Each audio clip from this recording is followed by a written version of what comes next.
I did not have sexual relations with And I that realize woman. that this is something Miss he Lewinsky. is We're not going to inherent. be able to solve our problems if we get distracted by sideshows and carnival barkers. One Republican, one Democrat, and you discuss the issues that matter in today's local, state, national, and global politics.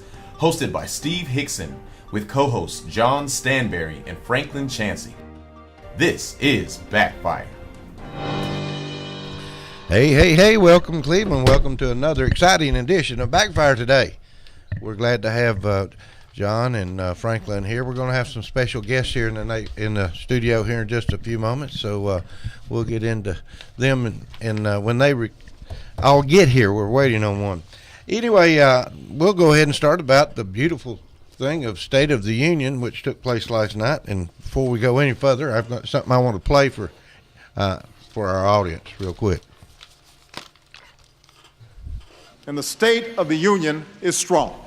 That's all we have to say. The State of the Union is strong. That was his first comments, some of the first comments out of his mouth. Let's talk about the State of the Union. Is it strong? Yes, it is strong. That was in the focus groups that were evenly divided between 50% voted for Obama, 50% voted against it. That was the lowest trending line in the entire speech that he made. That's what now I want to tell you something. I did watch MSNBC last night. I flipped over there and I saw Al Sharpton make his comments. He was a headliner on the MSNBC show last night. Did he say Bobby Jindal should scrub the brown off his skin? No.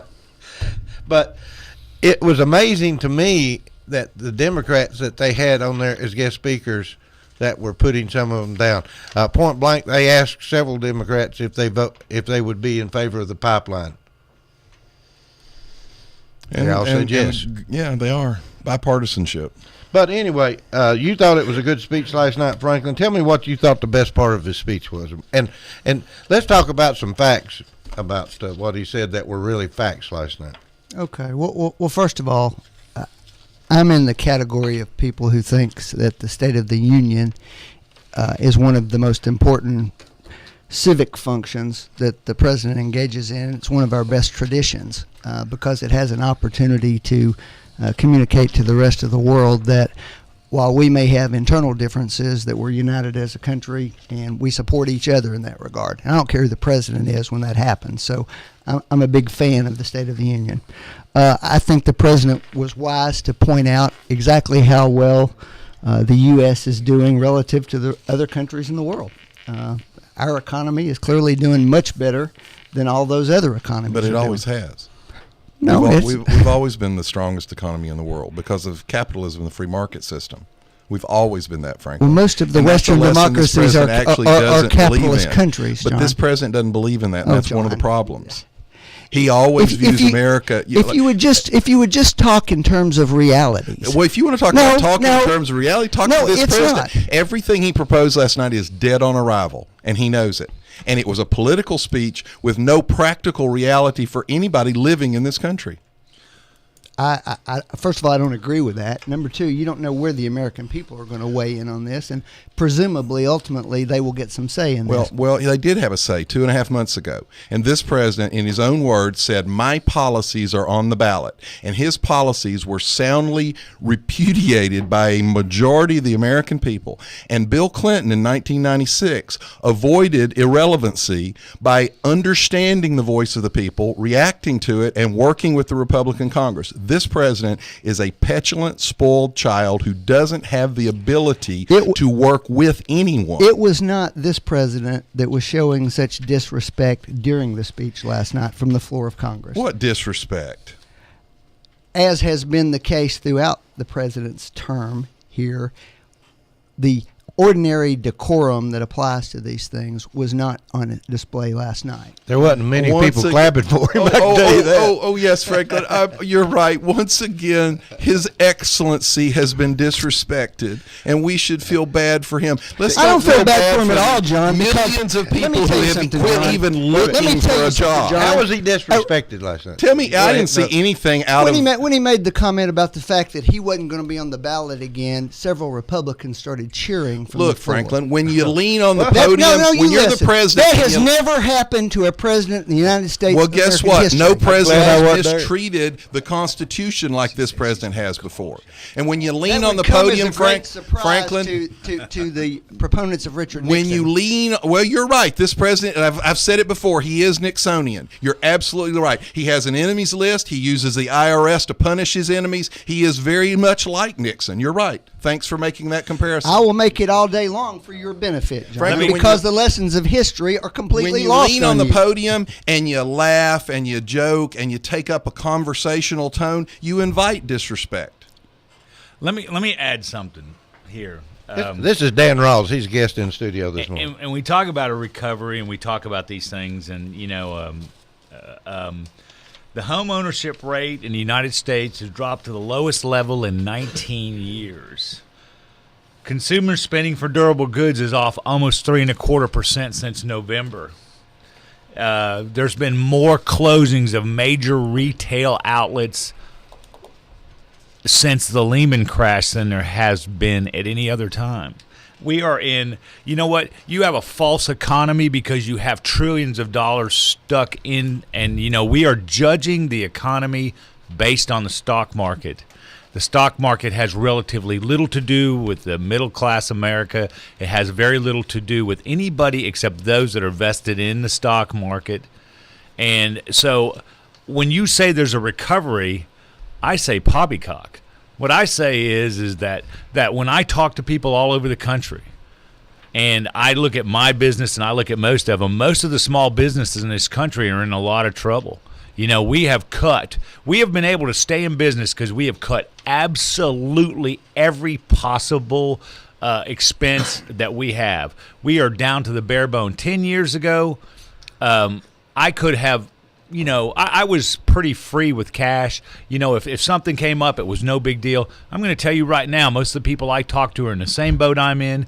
We cannot survive. And this president wants to raise taxes on small business But owners. John, I understand didn't that. say any such thing. But wait a Certainly second. did, Franklin. Let me just say one Facts, thing. John, facts. I blame everyone because I see that that we haven't.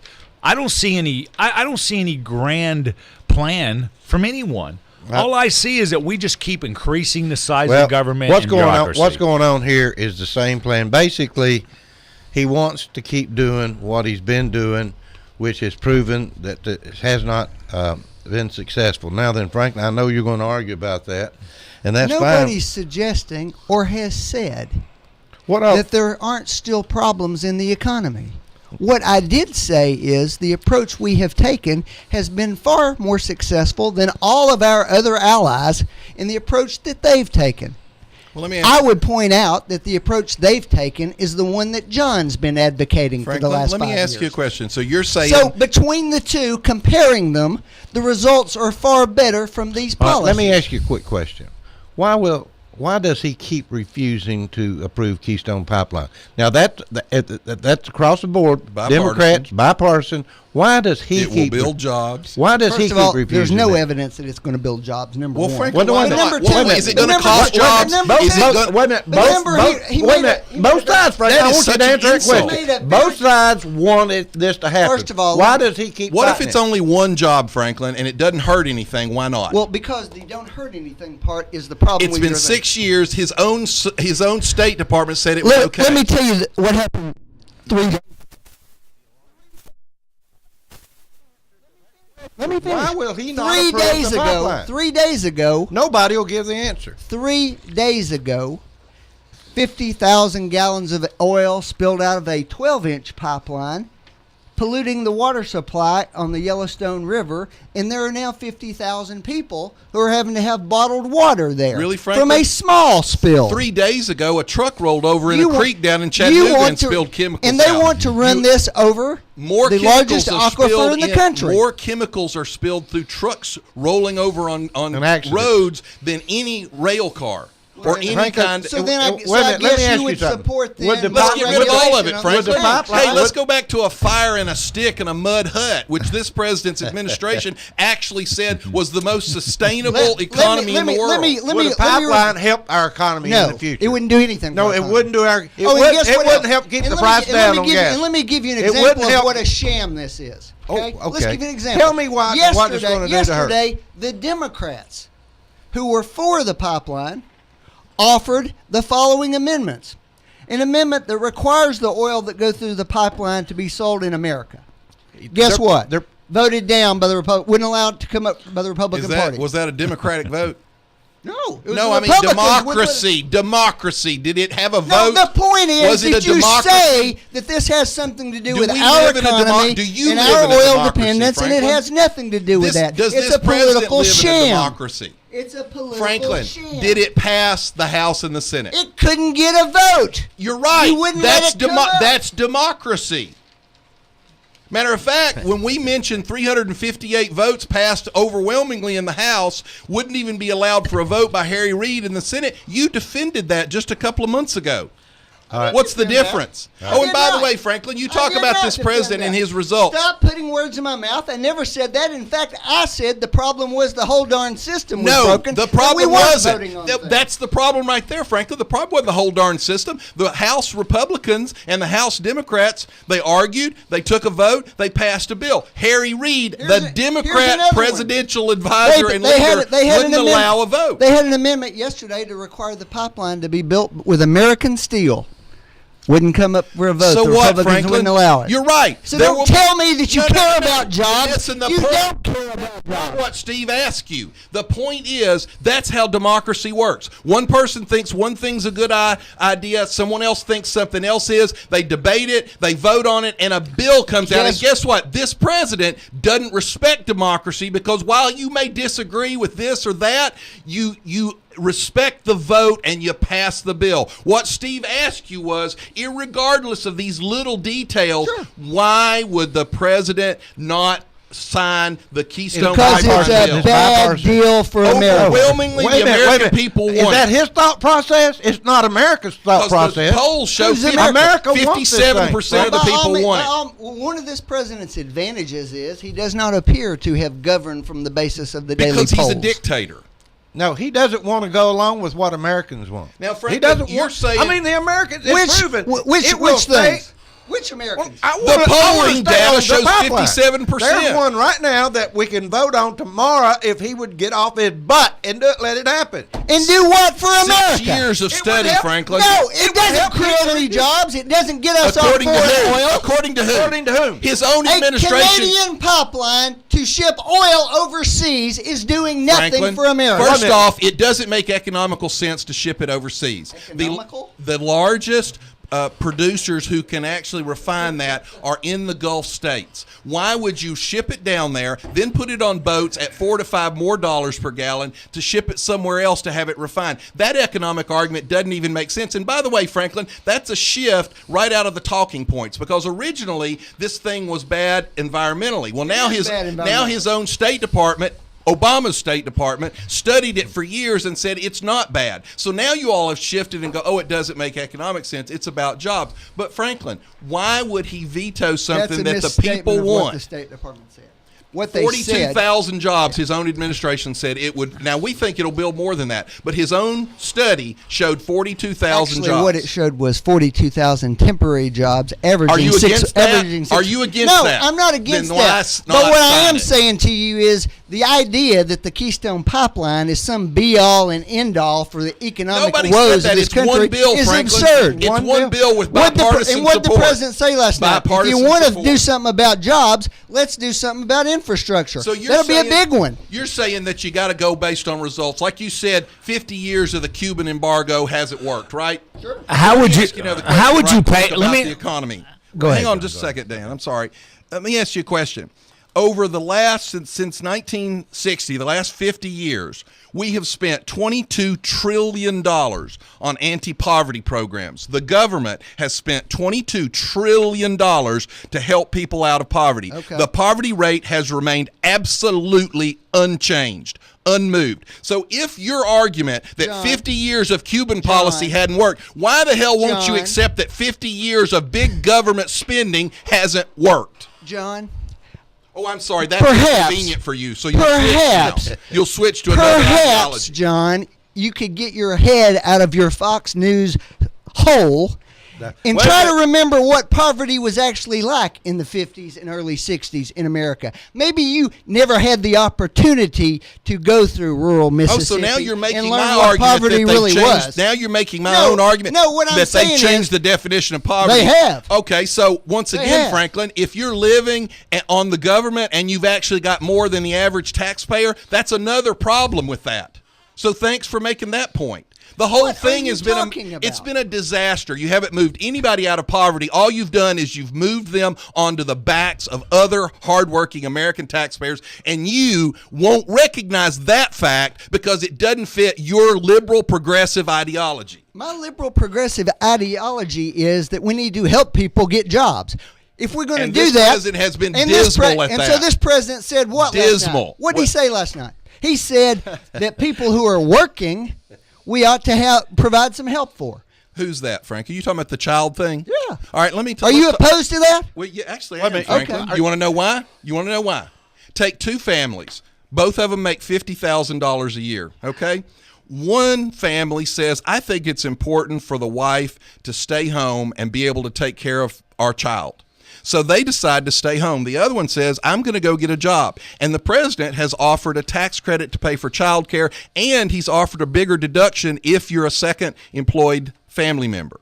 So what he's done, Franklin, is he has made that family that chooses to put the wife to work actually gets more tax advantage than the family who chooses for the wife to stay home. So he has used tax policy to socially engineer against a mother staying home with her child. So before you say it, let me offer a different solution. Why not just give any family a higher deduction for the child? And then each family can decide, do we spend that on child care and the wife works, or do we spend that and let the wife stay home? But your president, his ideology is more important. So his proposal last night disincentivizes mothers staying home and taking care of their Disincentivizes children. my fanny. What it really reflects is reality, John. The Franklin, fact is, if you give a higher- 90% of Americans have to have two people. Because the tax code forces them to it. That's because we're paying more taxes. Franklin, answer that question. You got two families. They both have the same I'm number sorry. of children. Are you telling me that your tax rate was lower 35 years ago? Answer this question. That would be a lie. All right, tell me this. What would be wrong with giving the same benefit in the form of a higher child deduction and letting the family... So make that proposal, John. He won't do that. Who made that proposal on the Republican side? Franklin, a lot Nobody. Actually, a lot of us have made that. Well, actually, I did hear him Nobody. talking. I did hear him talking about that last night, and I forget which senator it was that said he's tried to make this. But he said, "Why do you give a $3,000 child tax? It sounds wonderful. Boy, the Americans love to hear this tax credit. Why do you give that? And you want to put more tax on the wealthy who's providing the jobs? Why not just give a tax break all the way across the board for everyone?" Because what's happening is the current tax policy is so skewed in favor of the wealthy that they're doing incredibly Then well. wipe it off the books and go to a flat tax. That's right. We've said Which that would for be years. even more regressive. The flat taxes Taxation have in a bottom itself is end. regressive. Any taxation is regressive. What you want is the control of a tax policy. You All want right. to force people into your mode of living. All right, let's change the subject a little bit. I cut Dan off. He didn't have a chance to. All I wanted to Jump say, just real quick. I mean, this is just a statistical. 69% of the federal budget is spent on entitlements. 69%. As it stands right now, there are 60 million more people on the public dole than there are working. More people are on food stamps than ever before, 60 Franklin. If the economy is so much million better, more. why are so many people on food stamps and Okay, government well, that dependence? 60 million that Dan's talking about, first of all, what chunk of that is Social Security? Number one. No, First answer thing- the All right, question. I'll take that away from you. 49 million are on food stamps. 49 million. 49. So you're looking at basically 11 First of million all, that food stamps is statistic. not an entitlement, but that's a different question. Sure it is. What? Or how do you What talk universe about do food you live stamps? in? What- We pay for it. What They get number it. of that 60 million is on Social Security? About 11. 11 million people in America get Social Security. Come on. That are no more than working. Do you understand what the I'm talking about retired people on He's Social talking Security. about the- There are more than Yeah, I 11 million understand people. that. Taking versus the number of people making. But that's not an entitlement. Social Security is they paid into Social Of course, Security. it's an entitlement. But they will when- take out when you more than take they out more paid than in. you pay in. But they will take out more than they paid in. And what percentage of people that have paid in are actually exceeding the amount of money that they paid in? How many people A big died chunk. early? A How big many? chunk. But I mean, Now, what's see, I sure hope now, I see, make you and it. I could probably agree on some easy reforms to Social Security. I think it makes perfect sense, for There's gonna have example, to to be- raise the there's gonna have retirement to be age some because reforms. people do live a lot longer. Well, that's a than they Republican expected to. proposal. I and think the Democrat best president proposal opposed is it. to give you the opportunity to opt out of it. If you're young and, enough. And if you're young enough to opt out and do your own deal and not rely on the government to do it for you. Well, by the way, Well, we had that, and we had huge swaths of the Franklin, American public. the Social Security, elderly people who Social were living Security in abject over poverty the because average of it. over its average lifetime. we have more Franklin, has poverty now than returned. we've ever had. No, we don't. We have absolutely it's do. unchanged, Franklin. There's no doubt about it. We've spent $22 trillion I'm and sorry. the poverty rate is I don't unchanged. know where you guys grew up, okay? But I came from families who were each of 12 children who grew up in the Depression. You have no idea what poverty was, and if you think the Franklin, social you're safety missing net the hasn't point. made a difference, You're missing you're the point. crazy. The depression it's was put- a cyclical cycle in our economy. What we're talking about is millions and millions of people who are chronically on the government dole, who never get off of They it. don't want off. You have 4, 5, and 6 generations that have lived off the government their entire lives. That's a problem for the working people in America. I told you this a year ago, Franklin. The average taxpayer last year, 2 years ago, made about $42,200 and so dollars a year. The average government dependent made $42,900 a year. So the average government dependent actually has a higher income than the What are average you talking taxpayer. about? Well, Franklin, in the poverty rates when they talk about Where do dependents get $42,000 Franklin, a year? in a housing allowance, in food stamps, in welfare, when you total up the value of their government programs, they actually have higher income than the average taxpayer. Guess what? That's called a tipping point They in a can society. make they can make Franklin. more money not working than they can You working. make more money not working than now. Does it? You're right, Franklin. Does it come in the form of a paycheck every week? No, but there's value to it. If I get a free house from the government and don't have to pay it, the value of the rent of a free house is income. Okay. Well, the average dependent actually has more money coming in total value than the average taxpayer. That is a tipping point, and it is a tipping point toward the collapse of a society. All right, we're going to get back into some of this, I'm sure, in a few minutes. But my next question is, why is he insistent upon closing Gitmo? Because it's not necessary, number one. There's lots of other places they can keep prisoners. Well, the and last- it has become a symbolic rallying cry for our enemies. And he's more Why not interested take in that away from symbolism. them? Franklin, do you honestly believe that Gitmo is the reason they're attacking us? I think it's one thing. Well, then why that did they is blow used. up the Trade Center in '94? Why did they sink the USS Cole? John, Why did they you attack make our embassy in comparisons that have Tehran nothing in to do with each 79? other. When- Nobody why did they suggested do all of that? What I have said is that it is a thing they use against us, and it doesn't provide any benefit. We can't do it some provides other all way. kinds of benefit. So we what's wouldn't the have point? gotten bin Laden without the information Without that we Gitmo? got there. You're absolutely right. I mean, I've never heard anybody talk about Gitmo except Well, it's Obama. because you're not a young Muslim running around the Middle East listening I have to to these be a guys. Oh, great, Franklin. Now we're going to do what the young Muslims in the Middle East want us to do. Congratulations. You have really set us on the right path. Folks, the president doesn't have to listen to you when you express your voice in a national election, but he's going to listen to the young Muslims on the streets in the Mideast. What was it? They arrested one of them. Instead of sitting on the Gitmo, they were going to take them and put them in our normal system. Well, one of the main terrorists that the president there was a big uproar because he was captured on U.S. soil, and so they insisted that we put him in the federal system and try him. He was tried, he was convicted, and the liberals have bragged about that. Guess what? They released him. They've released him and sent him back home. Every prosecution that has been undertaken on U.S. soil of one of these terrorists has resulted in a conviction. And they just released one of the main masterminds, Franklin. They sent him back home. We just sent the 5 from Gitmo a week ago back to. They're from Yemen, so we sent them to the country right next door to Yemen. Let me think. How long will it take them to cross that border? The woman in Paris, involved in the Paris attack, went to the same country we just sent these guys to, slipped across the border into Yemen, and was trained. Oh, by the way, now that we're mentioning Yemen, the president actually has bragged that Yemen is his example of his policy success. Well, the rebels just took the presidential palace yesterday in Yemen, the very country the president says is the example of his success.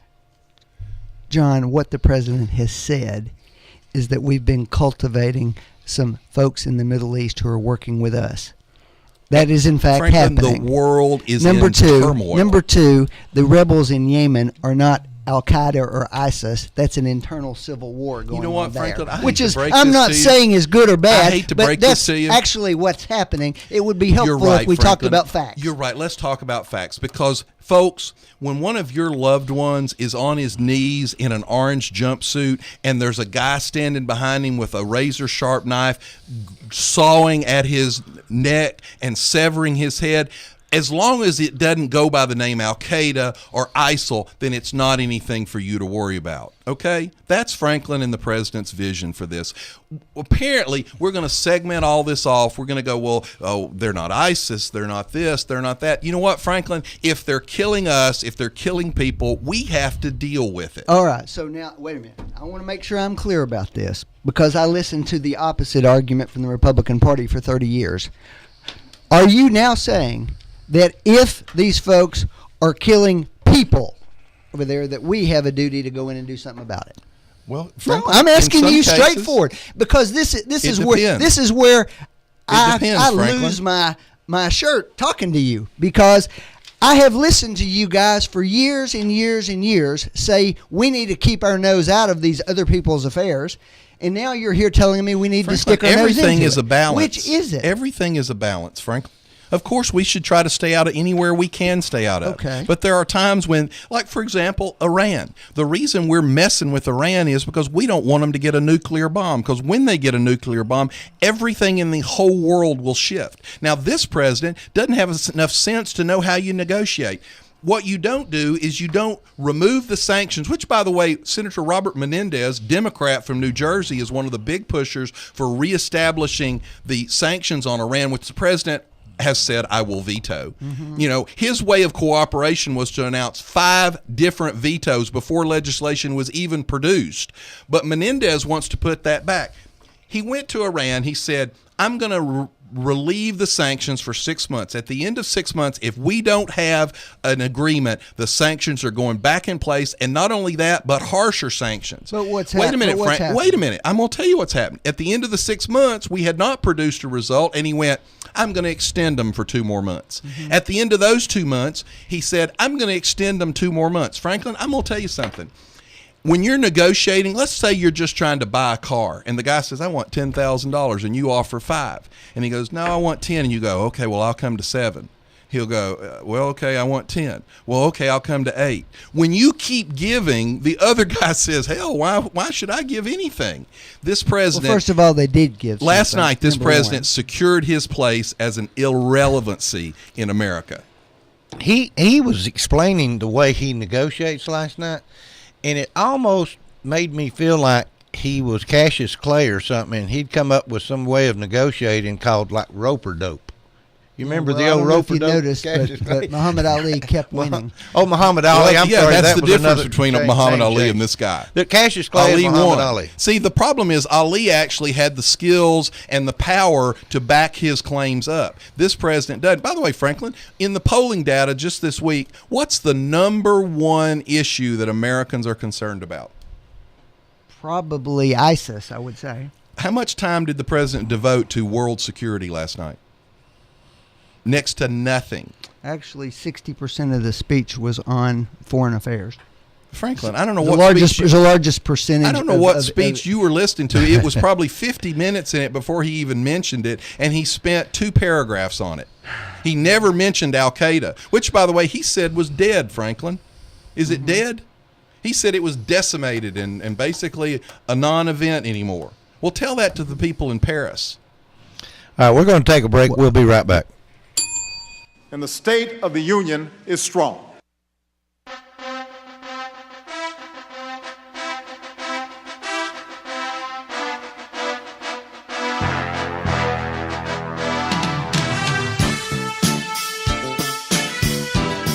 You're listening to WOOP-LP, Cleveland, Tennessee. WOOP FM is a broadcasting service of the Traditional Music Resource Center, and we play America's original music. Check into cash. Turn your car into cash at Check Into Cash. Get an auto title loan today for up to $2,500. At Check Into Cash, you get the most for your car, and we make it quick, easy, and confidential. Stop in for an auto title loan today or a payday advance for up to $425. Call toll-free 877-262-CASH. Title loan amount determined by value of car and ability to repay. Borrowers often use payday advances over a period of months, which can be expensive. Restrictions apply. See store for details. Did you know that U.S. Money Shops cashes all checks, even the ones most check cashers reject? Tax refund checks, government checks, payroll checks, and many more. And when you cash a check with U.S. Money Shops, we'll give you 10% off your next purchase. At U.S. Money Shops, we have everything you need at a fraction of regular retail. So stop by to one of our 11 locations or visit us online at usmoneyshops.com. Buy or sell or buy today, the better way at U.S. Money Shops. Some restrictions may apply. See store for details. If you need a little green, Lending Frog is making deals. He'll lend you cash on any kind of wheels. Borrow just a little, or you can borrow big. Lending Frog is a new financial gig. It's hip to hop into cash. LendingFrog.com is making a splash. Dig it, dig it. Dig it, dig it. I'm about to whip somebody's ass. Oh, I'm about to whip somebody's ass. Oh, if you don't leave me alone, you're gonna have to send me home, 'cause I'm about to whip somebody's ass. Hello, this is the Matador. You know, every once in a while, you and your spouse or maybe a girlfriend might get into a little dispute. The new policy is now if you call the police, they're going to take both of you. It's going to cost twice as much. But if you want someone to bond you out, someone that's going to be there quick and dependable, that's Speedy's Bonding, who's been in service for 25 years. If you say the Matador, you can get 25% off. And his number is 479-9905. Hello, my name is Andy Figglestaller with Ed Jacobs & Associates. We are an employee benefit and insurance broker in business for the past 20 years. The new healthcare law, also known as Obamacare, has finally arrived. The law is complex and the choices are confusing. You have questions, we have the answers. It is our passion to find cost-effective solutions for every client. The solutions will be different for every person or business. Let our knowledge, experience, and passion go to work for you. Contact us today and let us assist you through this process. Our phone number is 423-473-0202, or you can find us on the web at edjacobs.com. Dr. Christopher Chase with Associates in Plastic Surgery now offers his patients the convenience of a Cleveland office at 2350 North Ocoee Street. Dr. Chase specializes for the ladies in breast augmentation, including lifts, reconstructions, and reductions, also tummy tucks or mommy makeovers, and facial rejuvenation, including facelifts, eyelids, brows, nose, and he also offers Botox procedures. Check out Dr. Christopher Chase. He is certified by the American Board of Surgery, the American Board of Plastic Surgery. He's a member of the American Society of Plastic Surgeons and the American Society of Aesthetic Plastic Surgery. Check their website out at aprs.md. That's aprs.md. Call for your convenient appointment in Cleveland at 624-0021. 624-0021. 2350 North Ocoee. That's Dr. Christopher Chase.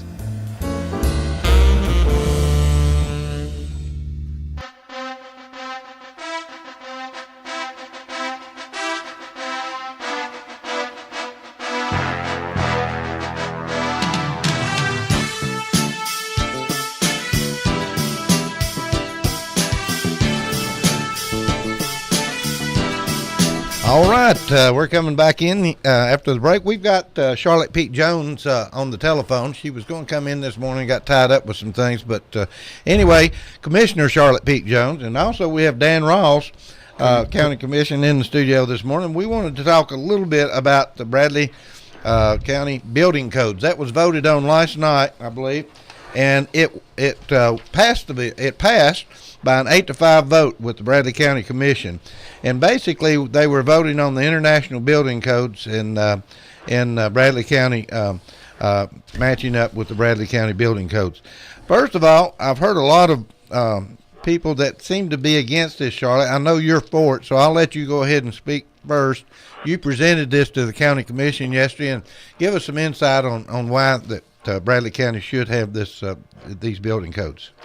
Well, we had no other choice. I'm a builder, and I don't like the codes just like nobody else likes to be told what to do. I don't like being told what to do. I don't like updating them. I don't like when it costs me money. But our hands are tied. The state only gave us 3 options. One, to opt out completely. Second, to opt out and I just got a brain freeze. One was to opt out. 2, we could let them take over and keep doing the inspections. And 3 was opt out and let the state come in and do the codes, which you don't want the state here doing the codes, because then it'll be under 2015, which is the latest published code. I can go along with that. You don't want the state trying to do this. No, we don't want the state here. So, but opting out, and then Dan's plan was not to opt out completely. Dan's plan was to opt out and create our own codes. But the law does not give us that leeway.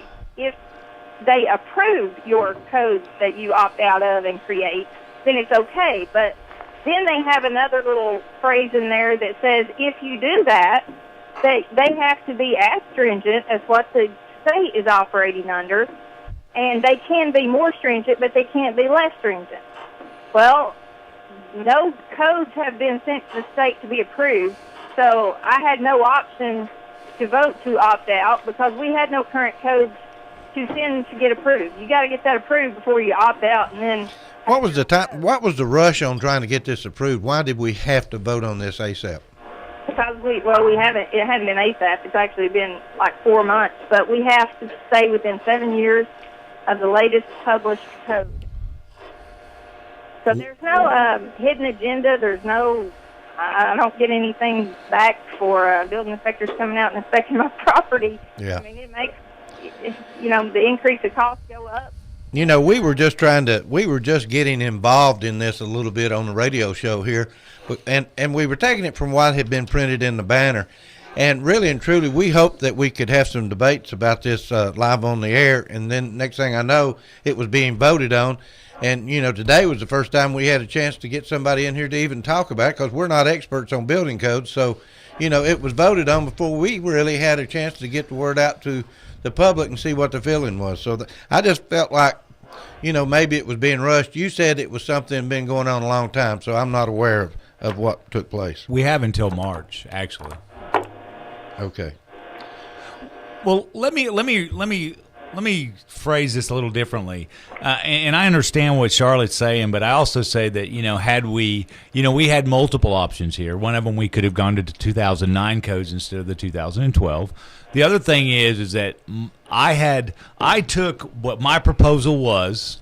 I had an attorney who was a contract attorney look at what the state was. The wording in their code is that it must be a comparable code, and there is no reason. In fact, the county attorney drew up the resolution with my proposal, with no, with no indication that there would be a problem with this.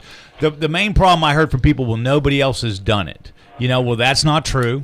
I talked to 3 other county attorneys throughout the state. 37 municipalities have done this.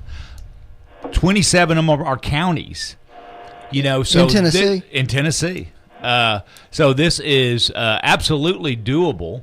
And the problem I have with what we're doing now is that my understanding, after talking to several state senators and legislators, our state reps, the state is going to move forward and take away the option to opt out. And also, that will be inclusive of the option to amend. So what you're going to have, if you don't opt out now, after this legislative session, we may not be able to opt out. Now, the state has given some leeway up to this point because they knew we always had the option to opt out. Once they take that away, what happens? You have no more negotiation capability. All right. Charlotte, and you say? We're never going to let them take that opt-out option off the table. But Charlotte, if the legislature has the authority to do that, we can't stop them, can we? Well, we have lobbyists that work for the Builders Association. We won't ever let them take that out. But let me talk about if we opt out, though, we lose a lot of state funding. And I know everybody's anti-state, but if you're so anti-state, then stop taking funding for education. We get $40,000 a year for education. So if everybody's so anti-state, let's stop taking their freaking money and do, what the anti-state people want to do. But Charlotte, Fund everything on ourselves and put it on the taxpayers' back, because if we had a tornado today and we opted out of building codes, we would get no FEMA assistance. That $2 million that cleaned up in 2011, we wouldn't get a dime of that. Well, Charlotte, I'm not disagreeing. I understand your point there, but isn't that in effect extortion, and aren't we in effect giving into it? Well, what do you do? Where do you start? Well, somebody's got to draw a line at some point. Well, what I'd like to know is give me an example where that has happened. Just give me an example. Actually, the most liability that we incur from doing what I want to do is that we would possibly lose some federal funding. There's no precedent to show that has ever happened. And I'm going to tell you, most federal grants we don't want anyway, because there are long strings attached to almost every federal grant. No matter what you do, you get the money up front and you pay 5 to 12 times as much on the back end. So not taking a federal grant is not necessarily a good thing. Can I ask a fundamental question? Sure. Because when we're talking about the building codes, we're talking about a really long document. It's not it's not huge. A page long or anything No, like it's that. huge. So what are the specifics of the building code that's adopted that are good or bad? I assume what I assume changed? I assume a lot of them are good, and I assume you probably object to some of them. But what are we talking about here? Well, let me say this. What I'm talking about is that what the cost will be driven on each home. Okay, so the cost driven With every builder, you cannot put a price on how much the code increases are. Wait a minute. Let me get into that just a little bit. What you say, you can't put a price on what the code increases are. Well, if they're going to require more, I know there's a 4-hour firewall. I'm going to use that as an example. Has the firewall? I'm sorry. A 2 and a 1 hour. Okay. Did the firewall, did that go up where it's going to require more? No. Okay. But I think his Fallacy. There's a lot of conspiracy theories out there of what's going to happen. There is nothing going to affect any remodeler or current homeowner whatsoever. It only affects us that are building new construction, and there are only a few minor changes that are going to happen that are going to affect us that we don't like. What are some of the minor changes you're talking about? If you you've got a door on a garage. This is a crazy one. This is one, that may or may not get enforced. I don't know.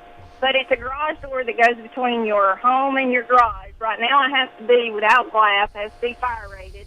And it also has to have a self-closure on it now. So we have to put this little closure thing on it that makes it self-close behind you. So are you going to have to... Does that cost more, Charlotte? Sure, it costs more. It costs, $25 to put that little closure on it? But that's our point. Then there is a cost to this, and we could actually put a dollar value on it, could we not? If there's going to be a door there, it's got to be a metal door to be fireproof. Am I right? No, it doesn't have to be metal. It's no, there's fiberglass. There's other things. Yeah, fiberglass. My question. Yeah, on those little things, on that part you can. But there are other things that when you hire certain people, they're going to charge you more. Some people are going to charge you less.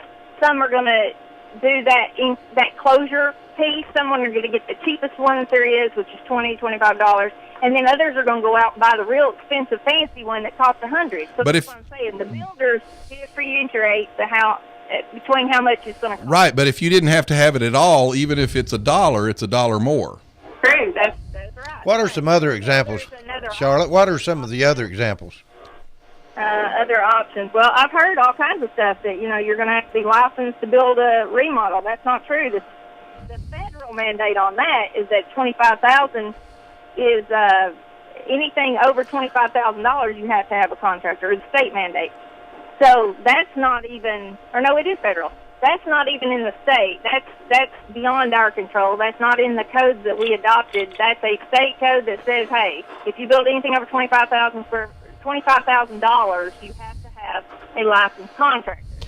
Charlotte, there's not any changes that I'm aware of that are going to hurt us except for blower door test and duct test, and you can get out of those if you put your ductwork in conditioned crawl space or conditioned area. Charlotte, you've said that we're already in we're under a version of the building codes. Are we under the 2009 version right now?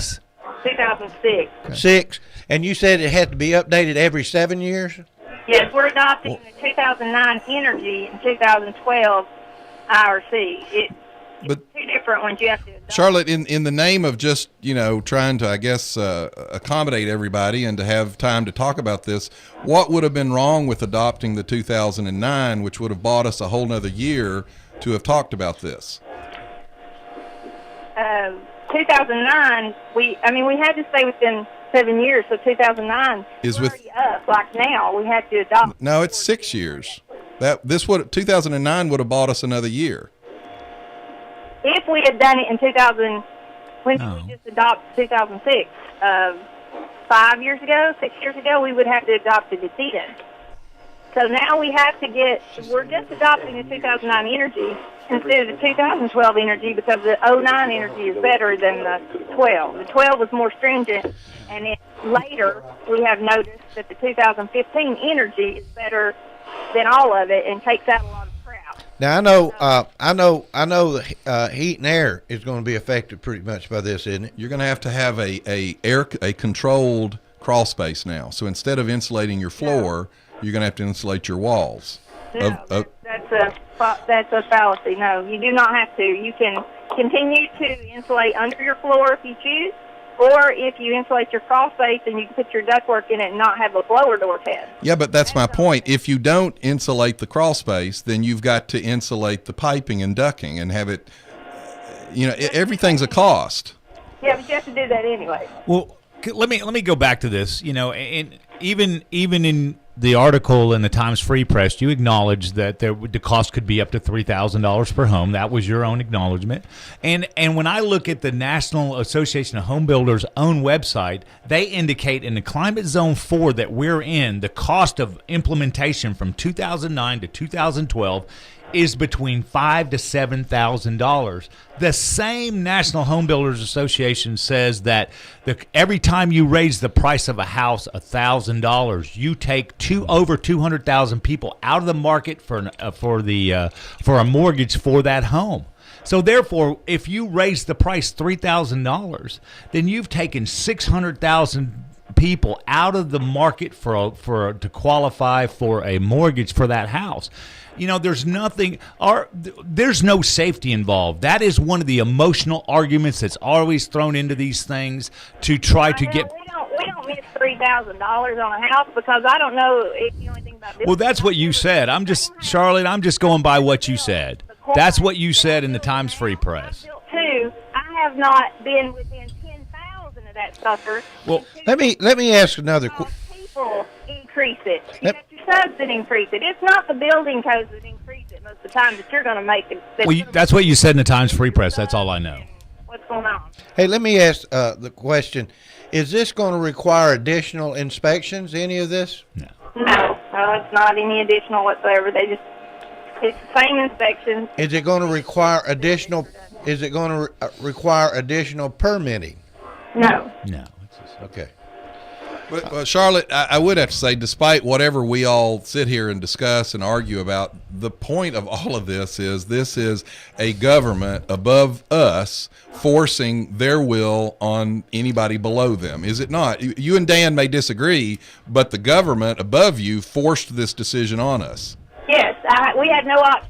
Yes, you're correct. I believe that we had no option. Which is no different than what we've been doing for 30 years. Which is why the government has become abusive and over. The problem is, I mean, it's not like it's an increase in government. It's the same is. amount. It becomes more egregious as we go along. And the problem with this is so short-sighted. I'm looking 10 years into the future. Once you take the ability to opt out, the state will put more pressure on us. We won't even be able to amend these codes according to Janice Bowling and some of the other state senators I've talked to. You won't even be able to amend the codes. You will receive a blanket code. So maybe in a year it won't change, maybe in 2 years, but you know what? Over a period of 10 years, it's going to change, and we are not going to have the ability to opt out. And my problem with you guys paying your lobbyists to fight the fight, I would rather do it here locally because I think that's the best place to do it. If we have the opportunity to fight it here locally, we're not depending on somebody else to fight our fight for us. And that's one of my big problems with the whole, with the whole conjecture in that you guys are going to take care of it. I just don't buy it. Hey, Charlotte. Yes, sir. I appreciate you calling in this morning. I think the only thing the outcome of this that I would like to have seen changed is that we'd had a little more time to get the community more involved with what was happening, and that we would be able to talk about it a little more. It went in the paper in September, but let me get one final comment. Sure, go ahead. Where do you start? You want to start taking the $40,000 from education each year that the state gives us? If we want to do everything on our own and stop the state from mandating, then you have to start somewhere. But this local economy can't handle it. Bradley County can't are we going to get the money we send to the state back to do that with? Is that what you're saying? So I mean, if you're going to start somewhere, let's start at the beginning. Let's start where the revenue trail starts. And there again, the problem with taking state money for education, there again, they also dictate what we can do. I'm not advocating that we take away state money for education, and that's not even part of the argument because we have no option there. Because that's one of the grant eligibilities that you get for having. Can you take it from the start? You opt us out of everything. Can we get back and get the money from the start from the state then? If that's what you're saying, we should advocate. Anyway, the vote went 8-5. It was voted in yesterday for the county to go ahead and move on this new building code. So I guess it's over with and there's nothing else to talk about, right, Charlotte? There he is. But no, I appreciate Dan's stand. He's fighting for the taxpayers. I appreciate him. Well, and you know what? I congratulate you on saying that. You're right. We've got to start taking a closer look at where we're going. And I know that you're all about trying to save money whenever you can. If you're being forced, if I call it the velvet handcuffs. If you've got the velvet handcuffs on, sometimes you got to just figure out a way to try to get them off. So evidently there wasn't any way you guys could figure it out. I just wish we'd had more time to get the public involved, and maybe we could have sent a few messages back to Nashville. Yeah, I agree. All right. Have a good day, guys. Thank you for calling in, Charlotte. Appreciate your help and what you do. Thank you. Bye-bye. Wait, let me say this. Go ahead. We did have 40 people. We had about almost 40 people show up for one of the work sessions. 38 of those people were against implementation of the code. There was one person that acknowledged taxpayers. These are not people that are tied into the system. These are taxpayers.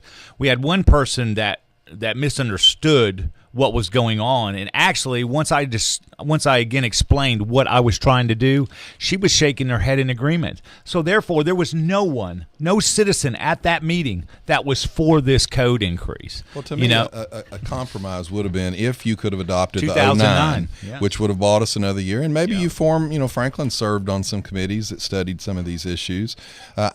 I'm in a bind because I understand what Charlotte's talking about, but the idea that we are going to live under sort of an extortion, giving in to she's right. I mean, but now we'll say this: what governor wants to run for a re-election by coming to a county and saying, well, yeah, you didn't adopt those building codes we wanted, so we took all of your education money away to educate your children. So while on the one hand it's a possibility, it's probably not a probability.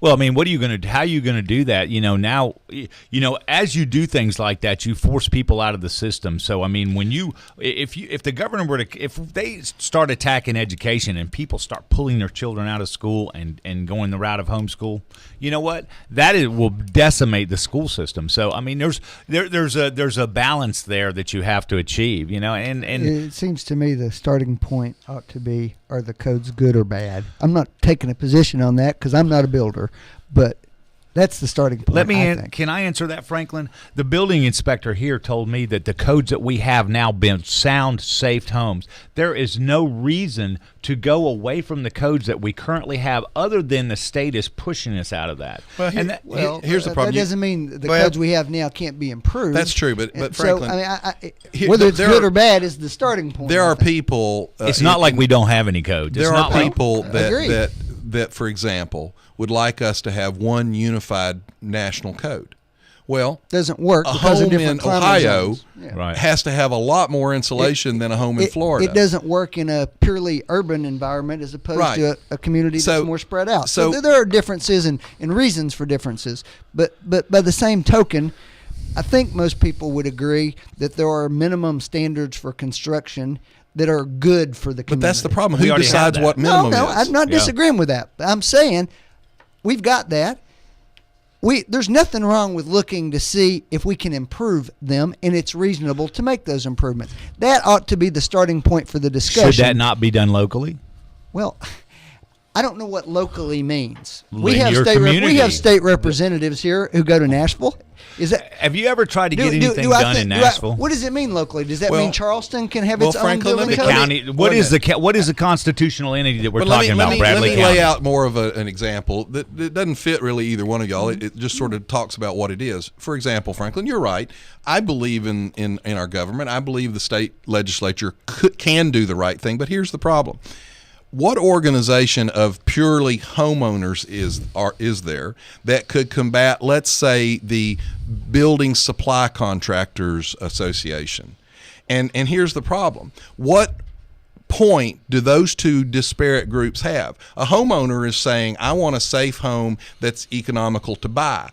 A building supply contractor says the more bells and whistles I can get the state to require, the more supplies I get to sell. But that's not necessarily what the contracers think, though. But here's my point. But they belong to that organization. That organization, if you take all of the building supply, and that's an example. I'm not saying they're bad guys, but they can certainly generate a lot more money to go to Nashville to lobby than homeowners could. There's nothing wrong with this debate. Okay? The debate's fine. But the starting point ought to be, is the idea good or bad, not just where it came from. Well, I agree with Steve. I think that, we really didn't the information was put out, but there wasn't enough effort to get enough community involvement. We've got a call. We got a caller on the line. Let's take a call on this. Go ahead, caller. You're live.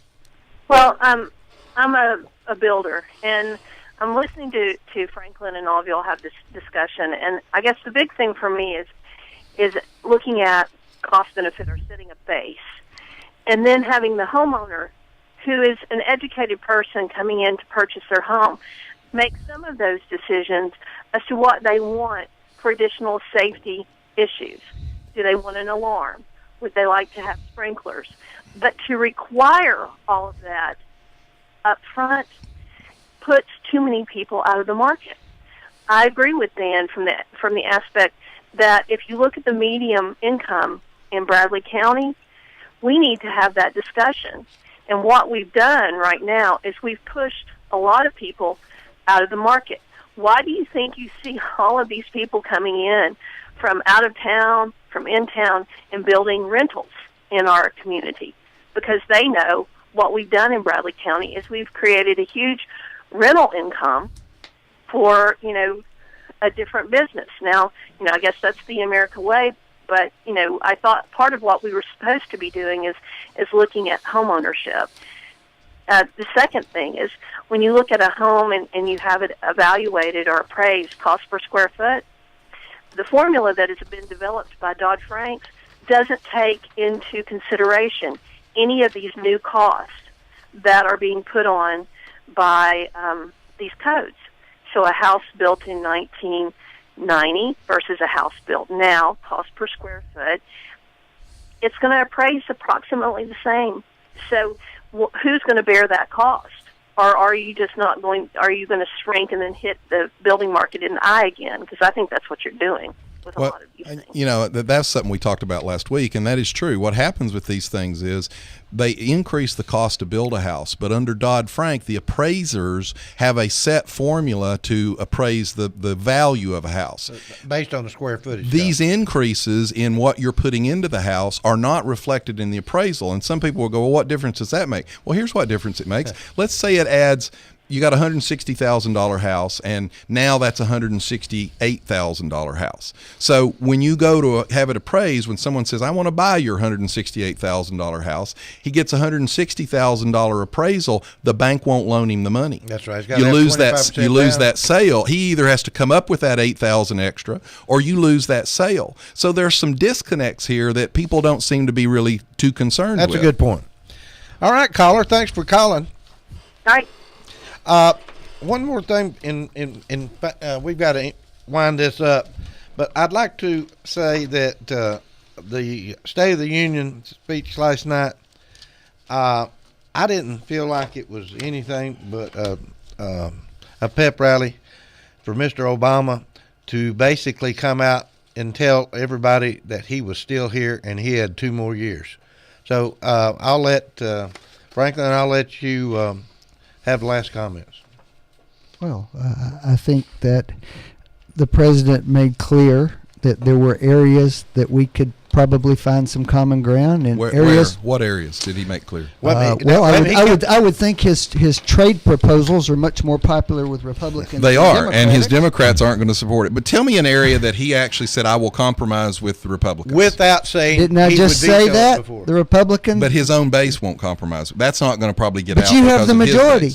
Well, all right. I'll give you. He said on the one trade deal. Tell me that's something a huge thing to the Republican Party. Well, but what about so the rest of it? So there's an area it should be to everyone. It shouldn't, we should take that partisanship out of it and say it's a huge thing for everyone. The president asked for the use of force authority. That's not really popular with a lot of parts of the Democratic Party, not popular with some parts of the Republican Party, but I would say of the majority of Republicans, that's a popular thing. Well, let me ask you just a semantic question, Franklin.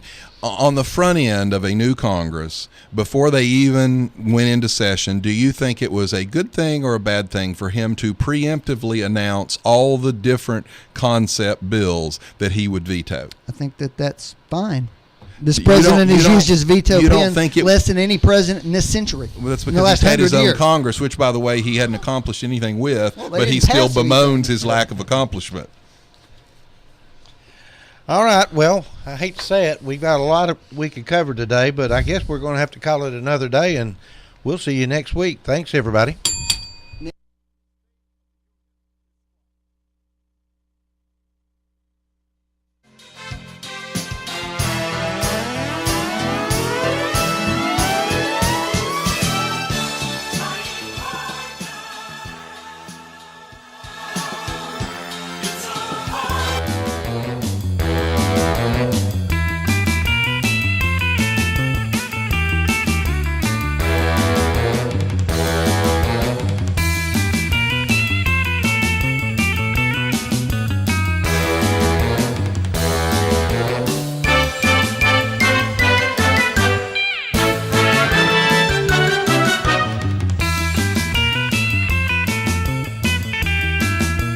Bye.